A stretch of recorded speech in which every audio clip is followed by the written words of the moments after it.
Captain Lee Do-hyun walked through the massive halls of the Galactic Council station. His boots made soft sounds on the metal floor. Around him, aliens of all shapes and sizes moved with purpose.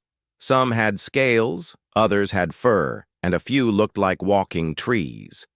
But all of them stopped to stare at the human. Lee kept his face calm. He had learned long ago that showing no emotion was the best way to deal with aliens who thought humans were weak. His dark suit was simple and clean. No fancy decorations or weapons. Just a man in a plain uniform carrying a small data pad. The station was huge. It could hold 1 million beings easily. Built around a small moon, it spun slowly to create artificial gravity. Through the windows, Lee could see the planet below. Kepler 442b was a dead world, chosen as neutral ground because no one wanted it. "Captain Lee," a voice called behind him. He turned to see Commander Park Ji-won approaching. She was shorter than him, with sharp eyes that missed nothing. Her own uniform was just as plain as his. "Any news from home?" Lee asked quietly. Park nodded slightly. "Dr. Kim sends his regards. He says his research is going well." Her words sounded innocent, but Lee understood the real meaning. Kim Ha-jin was ready with whatever Earth needed. They walked together toward the main council chamber. Other diplomats filled the corridors. The Draknari stood tall and proud, their red scales gleaming under the lights. Their warriors wore armor even in peaceful meetings. The Vorthak moved in groups, their pale skin almost glowing. They never spoke out loud, communicating through their technology instead. The Silthari jingled as they walked, covered in gold and jewels that showed their wealth. "Humans," one Draknari general growled as they passed, "still playing at being important." Lee said nothing. Park's hand moved slightly toward her side, but she caught herself. Both humans kept walking. The council chamber was enormous. Seats rose up in circles, like an ancient Roman arena. At the center sat 3 large thrones. High General Thexvol of the Draknari Empire occupied the first. His red scales were decorated with scars from many battles. The second throne held the Vorthak Prime Synthesis Unit, a being that was more machine than flesh. The third belonged to Trade Prince Kilmara of the Silthari Federation, whose robes sparkled with rare gems. Hundreds of other species filled the other seats. Most were smaller powers, dependent on the big 3 for protection or trade. They watched nervously as Lee and Park took their designated spots in a section marked for Developing Civilizations. "The human delegation will approach," Thexvol announced. His voice boomed through speakers built into every seat. Lee stood and walked to the center of the chamber. Park remained seated, but her eyes tracked every movement in the room. The silence was heavy. Thousands of eyes focused on the single human standing alone in the center. "Humans of Earth," Thexvol began, "you have been called here to answer for your actions." Lee waited. He had learned that aliens often expected immediate responses. Humans who stayed quiet confused them. The Vorthak Prime Synthesis Unit spoke next. Its voice came from speakers around the room since it had no mouth. "Your species expands too quickly. In 50 Earth years, you have claimed 47 star systems. This rate exceeds all predictive models." Trade Prince Kilmara leaned forward. Her voice was smooth like silk, but sharp like a blade. "More concerning, you refuse proper trade agreements. You keep the best discoveries for yourselves. This violates galactic commerce protocols." Lee listened to each complaint. His face showed nothing. Inside, he was taking careful notes, remembering every word and tone. "The Galactic Council has reached a decision," Thexvol continued. "Humanity will cease all expansion beyond your current systems. You will accept oversight from Council peacekeepers. Your military forces will be limited to defensive purposes only." The Vorthak added, "Your technological development will be monitored. Dangerous research will be transferred to appropriate council oversight." Kilmara smiled. showing teeth that glittered with embedded gems. All human trade routes will be open to council members. Exclusive resource claims will be shared according to established protocols. The chamber fell silent. Every being waited for the human response. Some looked excited, expecting to see humans beg or cry. Others seemed bored, as if this was just another young race being put in its place. Lee pulled out his datapad and made some notes. The scratching of his stylus echoed in the huge chamber. After a full minute, he looked up. "The Earth delegation has received your proposal," he said calmly. "We will need time to discuss these matters with our leadership." Thexvol's scarred face showed surprise. "Time? You dare to delay when the council has spoken?" "We are not delaying," Lee replied. "We are following proper diplomatic procedure. Surely the council respects the right of all civilizations to consider important decisions carefully."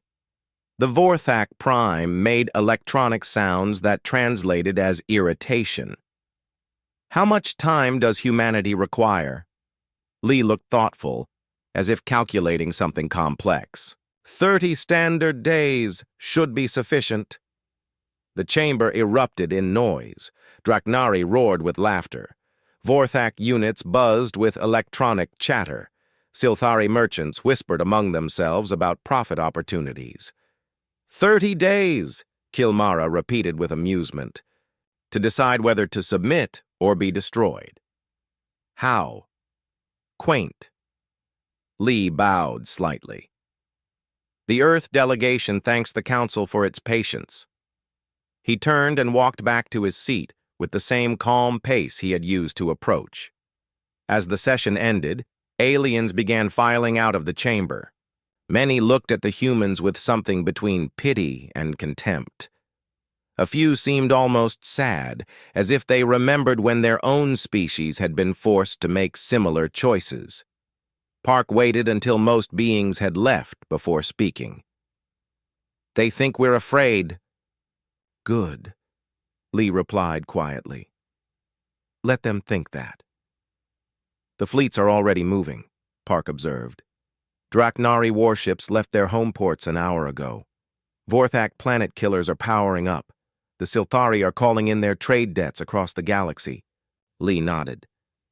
"Dr. Kim will want to know about their reaction times. How long before they reach human space?" 3 weeks for the Draknari, 2 for the Vorthak.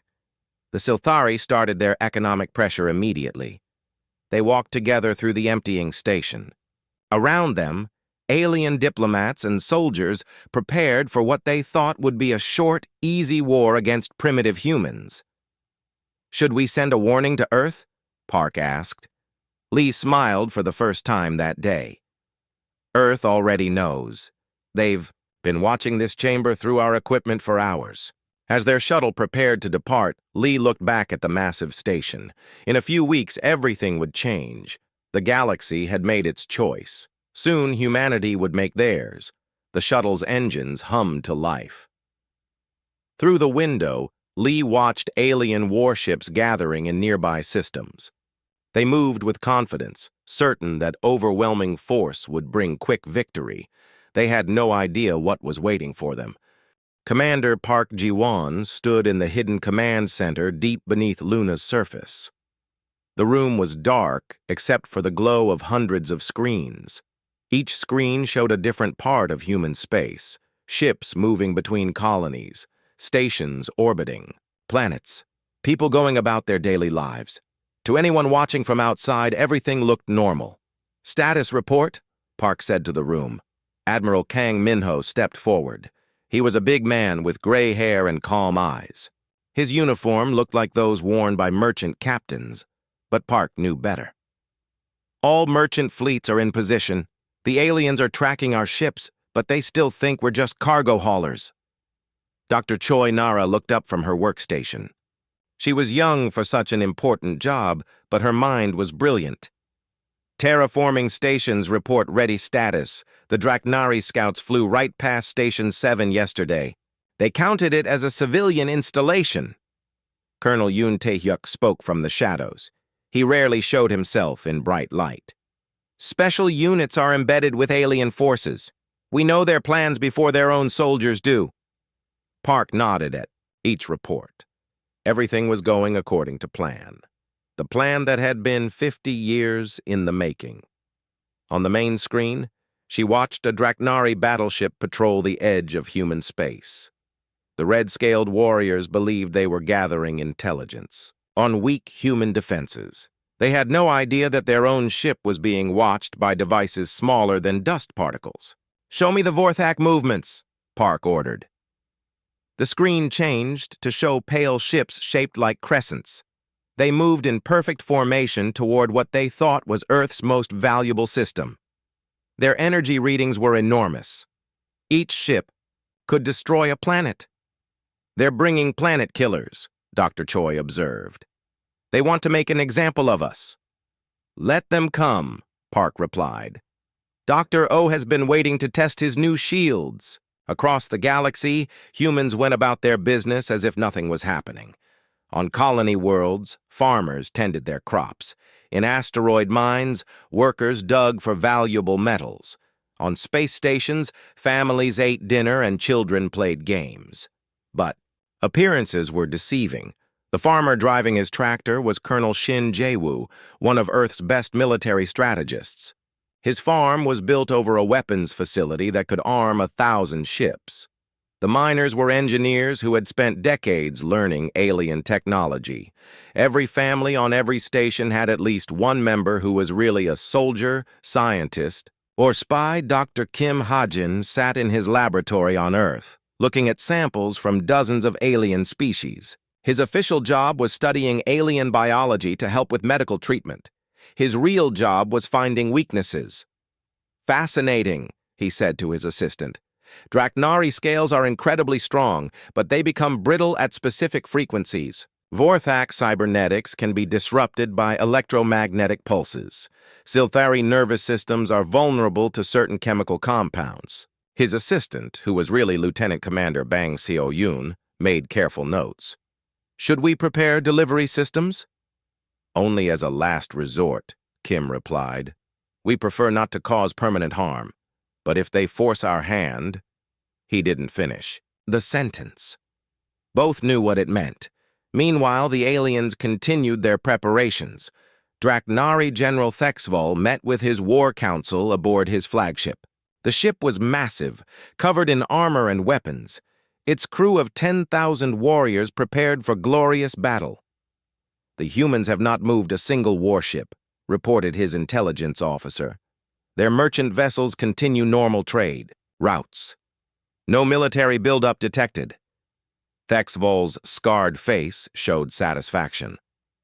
"As expected. They know they cannot win. When our fleets arrive, they will surrender without firing a shot." "What if they try to run?" asked a younger officer. The general laughed. "To where? We control the jump points. Their primitive ships cannot escape our patrols."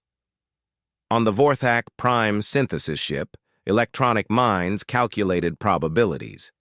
"The Prime unit reviewed data from thousands of sensors.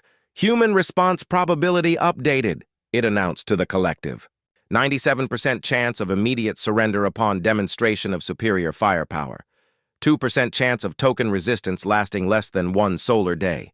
1% chance of unexpected variables. The Vorthak never worried about that 1%. Their calculations were always correct.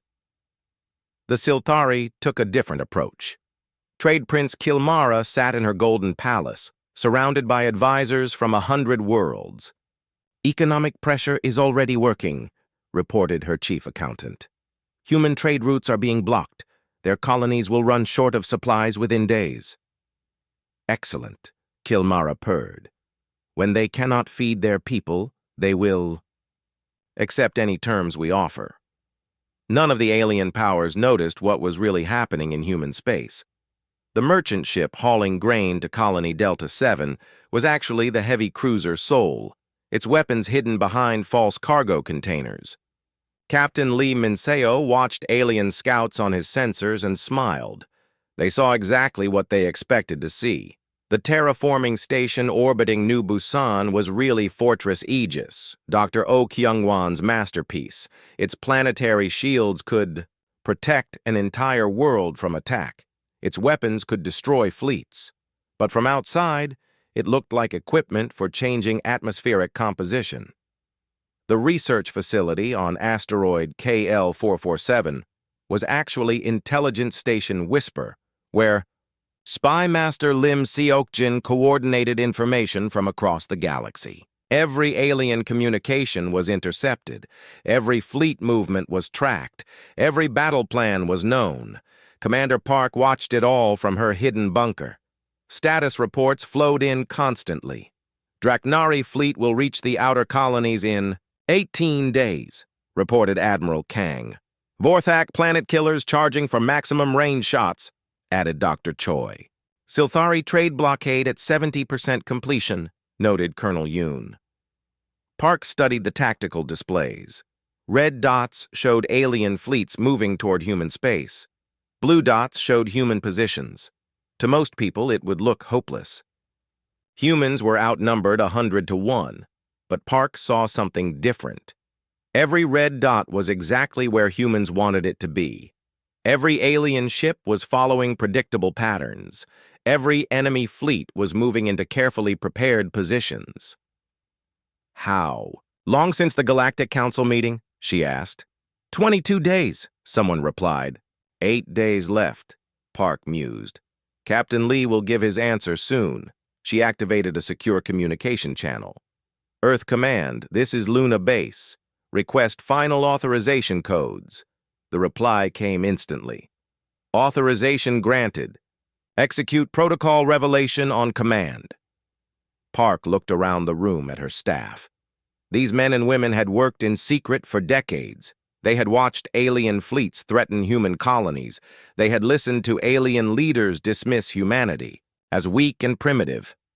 They had prepared for this moment with the patience their species was known for.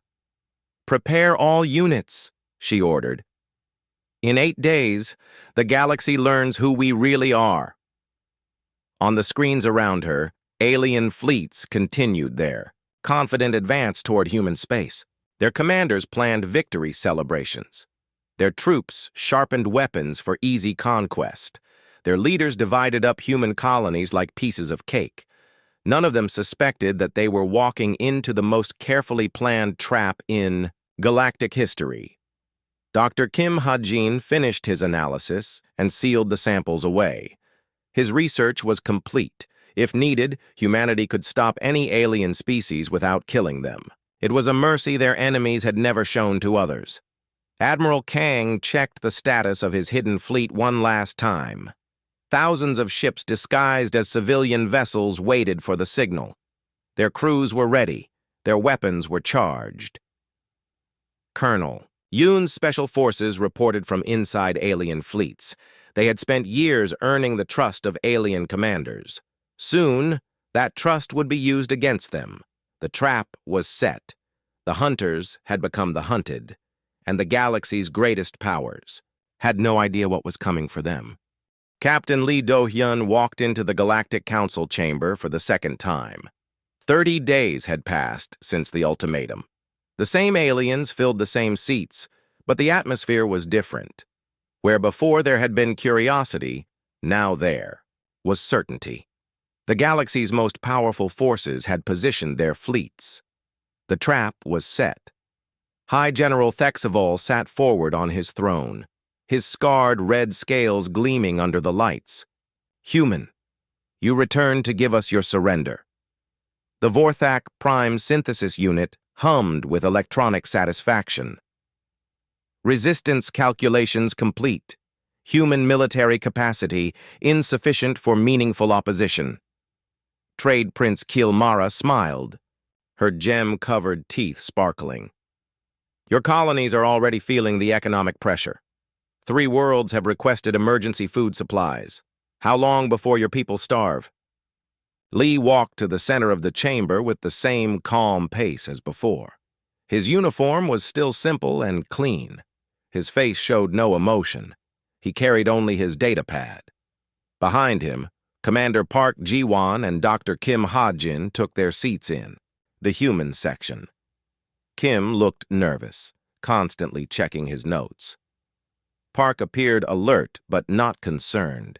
To watching aliens, they seemed like exactly what they were supposed to be. A small delegation from a weak species. "The Earth delegation has prepared our response," Lee announced. The chamber fell silent. Thousands of beings leaned forward to hear humanity's surrender. Some looked eager to begin claiming human colonies. Others seemed almost bored by the predictable outcome. Lee looked at his datapad, as if reading from prepared text. "Earth has carefully considered the Council's proposal. We have consulted with our leadership. We have reviewed our options." Thexavol's battle-scarred face showed impatience. "Enough ceremony! Submit or face destruction!" Lee looked up from his pad. His voice remained calm, but something had changed in his eyes. "We respectfully decline." The words hung in the air like a bomb waiting to explode. "You decline?" The Vorthak Prime's electronic voice carried notes of confusion. "Yes," Lee replied simply. "We decline to limit our expansion. We decline oversight from the Council. We decline to open our trade routes to forced sharing." The chamber erupted. Draknari warriors roared with anger. Vorthak units buzzed with rapid calculations. Silthari merchants chattered about lost profits. Smaller species whispered nervously among themselves. Thexval stood up, his massive form towering over the throne. "You condemn your species to extinction!" "Perhaps," Lee said, "but we will not live as slaves." The general's hand moved to his weapon. "Your fleets are tiny. Your technology is primitive. Your worlds are defenseless. What do you think 3 cruisers and a few patrol boats can do against our armadas?" Lee smiled for the first time. It was not a friendly expression. "General, you make an assumption that troubles me." "What assumption?" Thexval demanded. "You assume you know what our military looks like?" The words sent a chill through the chamber. Lee touched a control on his datapad. Instantly, holographic displays appeared around the room. They showed space around human colonies. But instead of the small defensive fleets that alien scouts had reported, the displays revealed something impossible. Massive warships appeared around every human world, not just a few ships, but entire fleets. Sleek vessels that gleamed with advanced armor, weapons that pulsed with energy readings that made alien sensors scream warnings. Defensive stations the size of moons protecting every important location. "Impossible," breathed the Vorthak Prime. "Our scans showed only merchant vessels." "Your scans showed exactly what we wanted them to show," Lee replied. Admiral Kang Minho's voice came through hidden speakers in the chamber. "This is Admiral Kang of the Earth Defense Force. All units, drop stealth protocols." Across human space, the deception ended. Cargo ships shed their false hulls to reveal battle cruisers underneath. Mining stations powered up weapons that could crack planets. Peaceful colonies activated shield generators that blazed with defensive energy. But the real shock came from outside human space. "Alert!" a Draknari communications officer shouted from his fleet. "Unknown contacts appearing throughout our formation." Human ships materialized inside alien fleets. They had been there all along, hidden by technology the galaxy had never seen. Silent, invisible, waiting. Colonel Yoon Tae-hyuk's voice reached the chamber from deep inside a Vorthak formation. "Surprise, friends. We've been traveling with you for weeks." In the council chamber, Lee continued his presentation as if nothing unusual was happening. "For 50 years, you have watched us explore the galaxy. You have seen us as harmless traders and curious scientists. You have been correct about our curiosity. We are very interested in learning about other species." Dr. Kim Ha-jin stood up from his seat. His nervous manner was gone, replaced by quiet confidence. "We have learned fascinating things. Draknari biology, for example." Did you know that your scales resonate at specific frequencies? Or that Vorthak's cybernetics can be disrupted by properly tuned electromagnetic fields? The aliens began to understand that something had gone very wrong with their plans. We also learned about your military tactics, Lee continued. Draknari prefer direct assault with overwhelming force. Vorthak calculate. The most efficient path to victory. Silthari use economic pressure to force surrender before fighting begins. Engineer Song Yunji's voice joined the conversation from Earth. Based on those patterns, we designed appropriate responses. Would you like a demonstration? This is impossible, Chilmara protested. Our intelligence services monitor every human facility. We know your capabilities. Spy Master Lim Seokjin appeared on the holographic display. He was standing in what looked like the Silthari intelligence headquarters. Your people are very trusting. We've been working alongside them for years. The trade prince's face went pale. How did you infiltrate your most secure facilities? Simple. We offered to help with research projects. We shared some of our primitive technology. We became valued consultants. And while we were there, we learned everything. General Bei Young-ho's image appeared next. Unlike the other humans, he wore full military dress uniform covered with decorations. His bearing was that of a soldier who had never lost a battle. Ladies, gentlemen, and synthetic intelligences of the Galactic Council, allow me to introduce myself. I am General Bei, Supreme Commander of Earth's military forces. The title sent shockwaves through the chamber. Earth had a supreme military commander? How large was their military? For the past 50 years, General Bei continued, my forces have been preparing for this day. We hoped it would never come. We prefer peace to war, cooperation to conflict. But we are not naive. We know that peace must sometimes be defended with strength. The holographic displays around the chamber updated to show the true scope of human military power. Battle fleets hidden in asteroid fields, weapons platforms disguised as space stations, defense networks that spanned entire solar systems. We have been watching your fleets approach our space, the general said. We have counted your ships, analyzed your weapons, and studied your tactics. We are ready for anything you might try. Thexval found his voice again. You cannot defeat the combined might of 3 galactic powers. Lee looked at the Draknari general with something approaching. Pity. General, you still don't understand. We're not trying to defeat you. We're trying to save you. Save us? From what? From yourselves, Lee replied. From the cycle of violence that has defined galactic civilization for millennia. From the belief that might makes right and weakness deserves conquest. Dr. Oh Kyung-wan's voice came from Earth's orbital defenses. We have calculated the probable outcomes of traditional galactic warfare. Billions of casualties. Entire worlds destroyed. Civilizations reduced to rubble. We prefer a different approach. What approach? The Vorthak Prime demanded. Lee's smile returned, but this time it held warmth instead of warning. We show you a better way. We demonstrate that strength can be used to protect rather than conquer. We prove that the strong can lift up the weak instead of crushing them.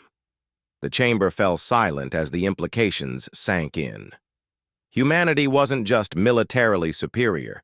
They were offering something the galaxy had never seen, the chance to build, instead of destroy. But first, they had to prove that they could do what they claimed. The demonstration begins now, Lee announced. The first battle happened exactly where Admiral Kang Minho expected it would. The Draknari war fleet, 300 ships strong, had positioned itself near the human colony of New Seoul. General Thexval himself commanded from his flagship, confident that overwhelming numbers would bring quick victory. What the Draknari found instead changed everything. Contact! The Draknari sensor officer shouted. Human ships approaching from multiple vectors.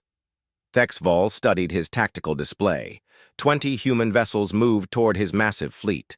The numbers seemed impossibly stupid. Only 20 ships? Have these humans lost their minds? Sir, his weapons officer reported. Their energy signatures are unusual. The first human ship to engage was the merchant vessel Prosperity, which had been hauling grain between colonies for 15 years. Captain Lee Minseo had often shared drinks with Draknari traders in neutral ports. They thought they knew his ship well. They were wrong. As the Draknari fleet opened fire, Prosperity shed its cargo containers like an old coat. Underneath was something beautiful and terrible. The ship's true hull gleamed with advanced armor that reflected weapons fire, like mirrors. Its engines flared with power that made space itself bend around them. Impossible readings, the Draknari navigator gasped. That ship is moving at 30% above maximum theoretical velocity. Prosperity rolled through the Draknari attack. Formation like a dancer. Weapons that should have destroyed it simply bounced off its shields. The ship's true armament revealed itself as hidden panels opened along its hull. Energy beams lanced out with surgical precision. But instead of destroying Draknari ships, the beams targeted specific systems. Engines went dead, weapons powered down, communication arrays went silent. One by one, the great Draknari warships became floating hulks. Disable, don't destroy, Captain Lee Minseo ordered his crew. These warriors deserve better than death. The pattern repeated across the battlefield. Human ships that had seemed small and weak revealed their true nature. Advanced shielding turned aside the heaviest weapons. Impossible speed made them nearly untouchable. Precise targeting left enemy crews alive but helpless. Admiral Kang Minho watched from his command ship truth speaker. Its own disguise finally dropped. Draknari fleet neutralized in 5 hours, 43 minutes. 0 casualties on either side. Fleet Admiral Han Jun coordinated the operation from her flagship. She was young for such responsibility, but her tactical mind was brilliant. Begin. Recovery operations. Medical teams stand by to assist damaged Draknari vessels. General Thexfall sat in his darkened command center, his flagship systems offline. Around him, his crew stared at displays showing human rescue ships approaching. They're not attacking, his communications officer whispered. They're offering medical assistance. The Vorthak response came 2 hours later. If conventional warfare wouldn't work, they would use their ultimate weapon. The planet killer Absolute Zero powered up its world-destroying main gun and aimed it at Earth itself. If we cannot have victory, the Vorthak Prime announced across all channels, we will. Have vengeance. Prepare to witness the death of the human homeworld. Dr. Oh Kyung-gwan sat in Earth's orbital defense control room, watching sensors track the incoming attack. His life's work was about to be tested against the most powerful weapon in the galaxy. Planet killer weapon firing, his sensor operator announced. The beam that erupted from Absolute Zero contained enough energy to crack a world in half. It crossed space at light speed, invisible until it struck the atmosphere around Earth, and bounced back. Earth's planetary shield network activated in layers. First came the absorption grids, drinking in the weapon's energy like water in a desert. Then the reflection arrays, turning the attack back on itself. Finally, the redirection system aimed the collected energy at a predetermined target. The Vorthak fleet found itself bathed in the light of their own weapon, turned back upon them. But instead of destruction, the redirected energy simply disabled their ship's power systems. The mighty Vorthak armada went dark in seconds. Planetary shield network performing at 112% efficiency, Dr. O reported calmly. Excess energy stored for later use. Strategic Coordinator Nam. Su-young smiled as she watched the display. The Vorthak always calculate the most efficient path to victory. They never calculate for the impossible. The Silthari discovered that economic warfare worked both ways. Within hours of Earth's demonstration, their entire financial network collapsed. Spy Master Lim Seokjin had spent decades infiltrating their systems. Every hidden account, every secret deal, every corrupt arrangement was suddenly exposed to the galaxy. But the revelation that shocked everyone came from Dr. Choi Nara on the research station Harmony. She activated a device that had taken 20 years to perfect, terraforming technology that could reshape entire worlds in days instead of centuries. Beginning demonstration, she announced to the watching galaxy. The dead moon Kepler 442c, lifeless for billions of years, began to change. Atmosphere generators created breathable air in hours. Weather systems formed from nothing. Oceans appeared where only rock had existed. In a single day, the moon became a garden world. This is what human expansion really means, Dr. Choi explained to the stunned Galactic Council. We don't take worlds from others. We create new ones for everyone.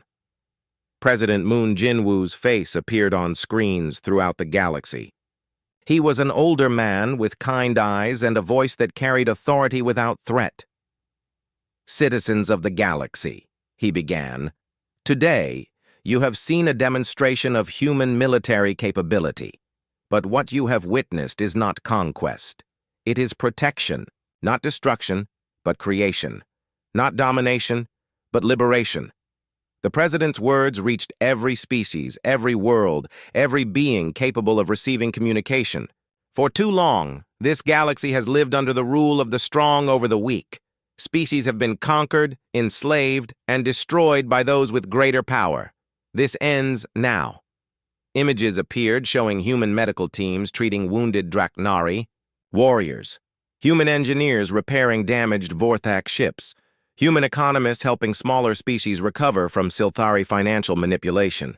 We offer you a choice, President Moon continued. Continue the old ways of fear and conquest, or join us in building something new. A civilization based on cooperation instead of domination, progress instead of plunder, hope instead of fear. The demonstration wasn't over. Across the galaxy, human ships revealed themselves in systems that had been considered empty. Secret bases became visible on worlds thought uninhabited. The true scope of human expansion became clear. They weren't just in 47 systems. They were everywhere. How? Trade Prince Kilmara whispered from her golden palace. How did we miss so much? Philosopher General An Wu Jin appeared on the communication screen. His uniform was different from the others, marked with symbols of peace rather than war. You missed it because you weren't looking for it, he explained. You searched for threats and weapons. We built hospitals and schools. You counted warships. We planted gardens. You measured military strength. We measured the growth of hope. The galaxy's smaller species began to understand what they were seeing. The humans hadn't just hidden a military force. They had been quietly building a better future. Every world we touched became more prosperous, General An continued. Every species we met gained new opportunities. Every problem we encountered, we solved together with others. This is the human way. Ambassador Shin Hyeri stepped forward from the shadows of the Galactic Council chamber. She had been there all along, unnoticed among the junior diplomatic staff. The old Galactic Council served the interests of the strong, she announced. We propose a new kind of government, one where every voice matters, where influence comes from contribution, not conquest.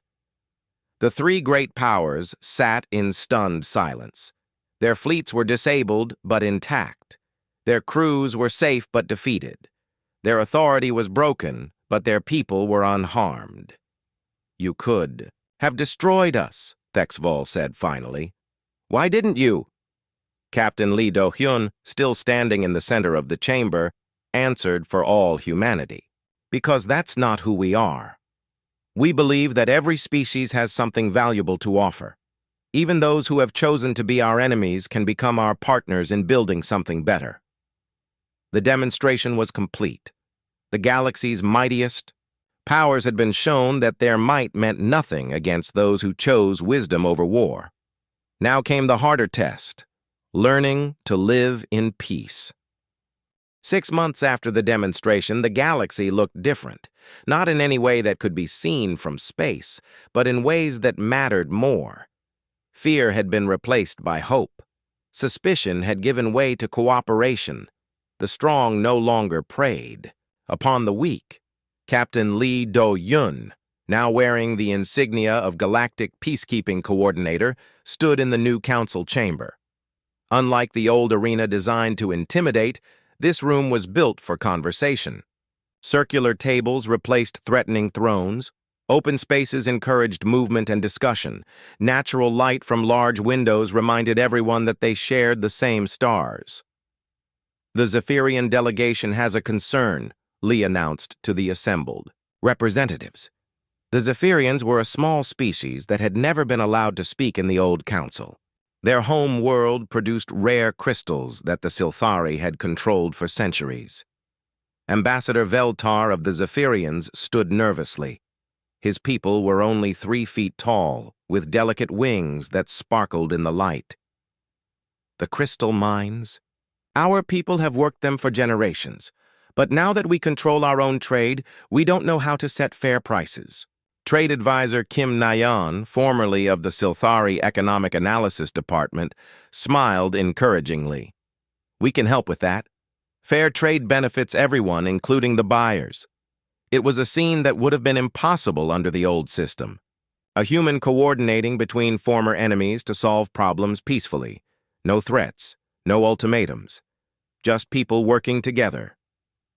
President Moon Jinwoo entered the chamber, accompanied by the former leaders of the 3 great powers. General Thexvol walked beside Vorthak Prime Unit 07, while Trade Prince Kilmara discussed something quietly with Ambassador Shin Hieri. The transformation had not been easy. In the weeks following the demonstration, the galaxy had teetered, on the edge of chaos. Some species wanted revenge against their former oppressors. Others demanded immediate independence. A few tried to seize power in the vacuum left by the fallen giants. But humanity had been ready for this too.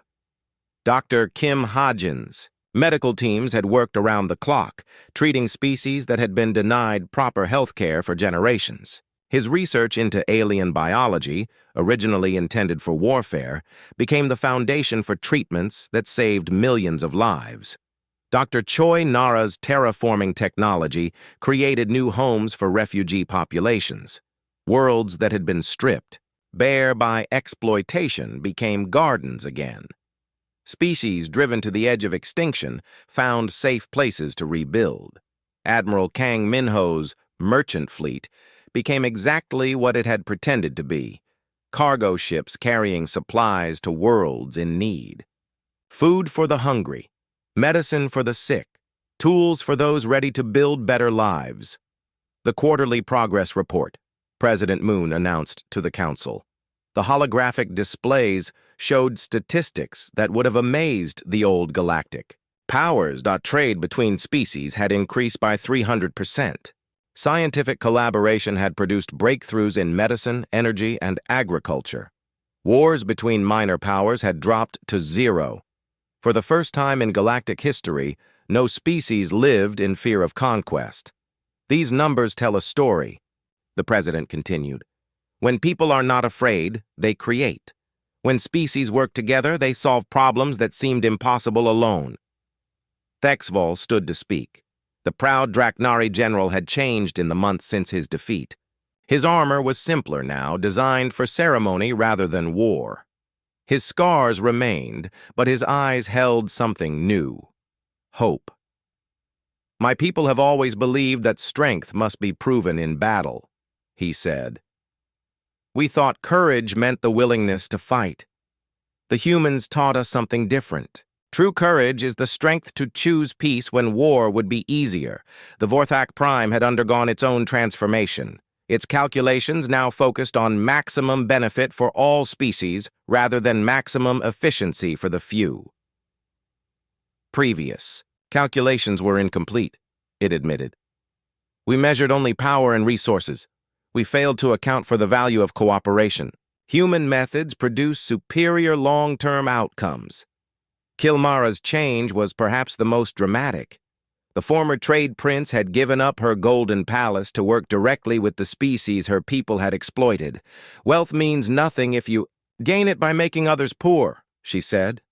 The humans showed us that helping others succeed makes everyone richer. But the real test of the new order came from outside the established powers. A junior aide rushed into the chamber, his face flushed with urgency. Coordinator Lee, we have a priority message from the Galactic Rim. Lee activated the communication system. The face that appeared on the screen was unlike any species they had encountered before. Crystalline features that shifted like living diamonds, eyes that held intelligence but also desperation. This is Crystallarch Jendai of the Luminar Confederacy, the being said. We are under attack by something we do not understand. Our worlds are being consumed by machines that turn everything they touch into more machines. We need help. The chamber fell silent. In the old system, this would have been ignored. The Galactic Rim was too far away to matter to the great powers. But things were different now. Lee looked around the room at representatives from dozens of species. Who has experience with self-replicating machinery? Engineer Song Yunji raised her hand. My team has been working on defensive systems for exactly this type of threat. The Vorthak have the fastest ships for getting to the rim quickly, added Admiral Kang. Draknari warriors could provide ground support if needed, Thexval offered. And Silthari logistics networks could coordinate supply lines, Kilmara suggested. In minutes, a rescue mission was organized. Species that had been enemies were working together to save people they had never met. Lee activated his personal communicator. All units, this is Peacekeeping Coordinator Lee. We have a Code 7 situation on the Galactic Rim. Prepare for immediate, humanitarian response.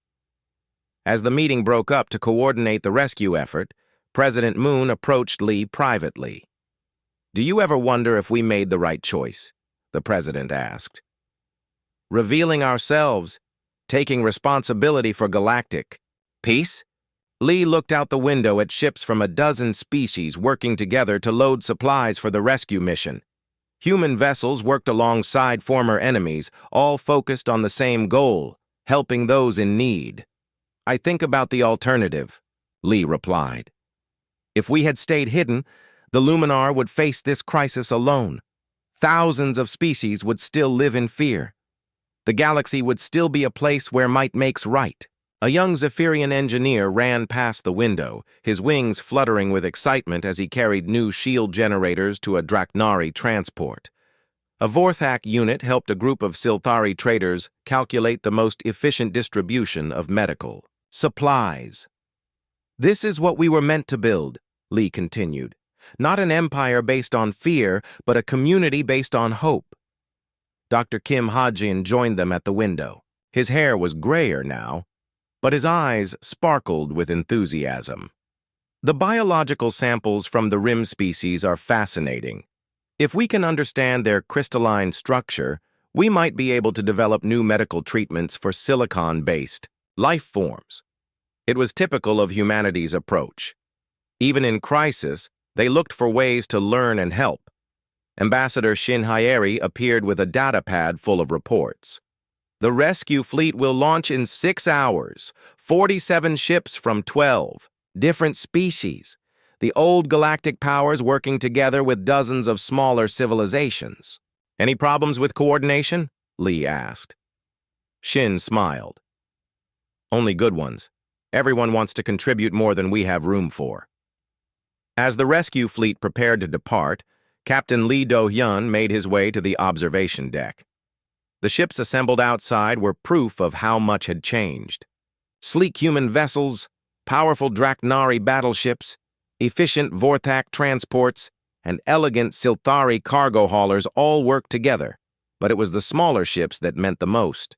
Dozens of species that had never been allowed to participate in galactic affairs now contributed what they could. The Zephyrians offered their crystal technology.